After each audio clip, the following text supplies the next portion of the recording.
우리는 성경을 보면 마태복음을 우리가 보게 됩니다. 마태복음은 유대인들을 위해 쓰여진 성경입니다. 여전히 성전에서 드리는 제사로만 부정한 것이 거룩하게 된다고 믿는 유대인들에게 아니다, 예수 믿어야 된다, 예수가 바로 내 있기에 제사를 완성해 버리셨다, 영원히 유효한 제사로 만들어 버리셨다, 이것을 바로 전하는 책입니다. 그래서 마태복음에서 가장 먼저 등장하는 기적이 8장에 기록이 되어 있는데, 그 이야기가 나병 환자를 고치신 이야기입니다. 레위기 12장과 14장에 걸쳐서 보면 나병 환자는 부정한 자의 대명사로 등장합니다. 이 부정한 나병 환자가 거룩해지려면 레위기에 의하면 반드시 성전에서 제사를 드려야 합니다. 그런데 나병 환자가 성전에서 제사 없이 거룩하게 됩니다. 어떻게 해요?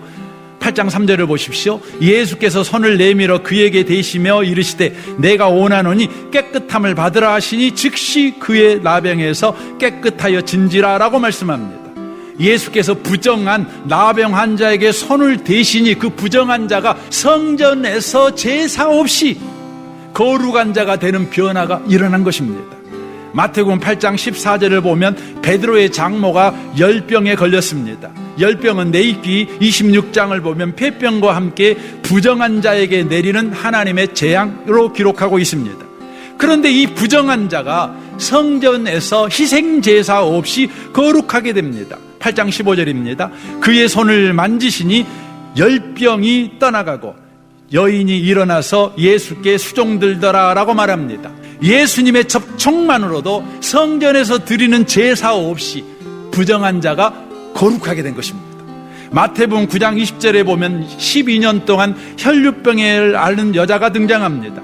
피가 멈추지 않는 병입니다. 유출병이지요. 유출병은 레위기 15장에서 다 부정하다고 말씀합니다.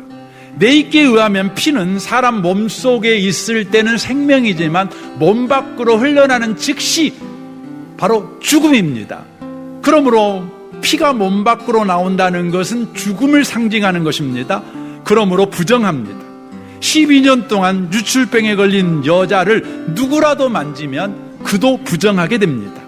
그러므로 어느 누구도 만지지 못합니다.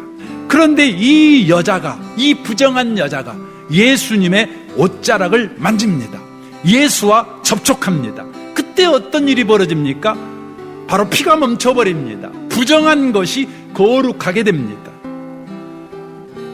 부정한 이 여자가 성전에서 제사 없이 오직 예수님을 만진 것으로 바로 거룩하게 되어버립니다. 마태복음 9장 23절 이하에는 한 관리의 딸이 죽습니다. 시신에 대해서 민수기 6장이나 레위기서에 보면 시신은 부정하다고 기록이 되어져 있습니다. 그러나 이 죽은 여자가 다시 살아납니다. 거룩하게 됩니다. 어떻게 거룩하게 됩니까? 마태복음 9장 25절입니다. 무리를 내보낸 후에 예수께서 들어가사 소녀의 손을 잡으심에 일어나는지라 라고 말합니다. 예수께서 손을 잡으시니 부정한 자가 거룩하게 됩니다.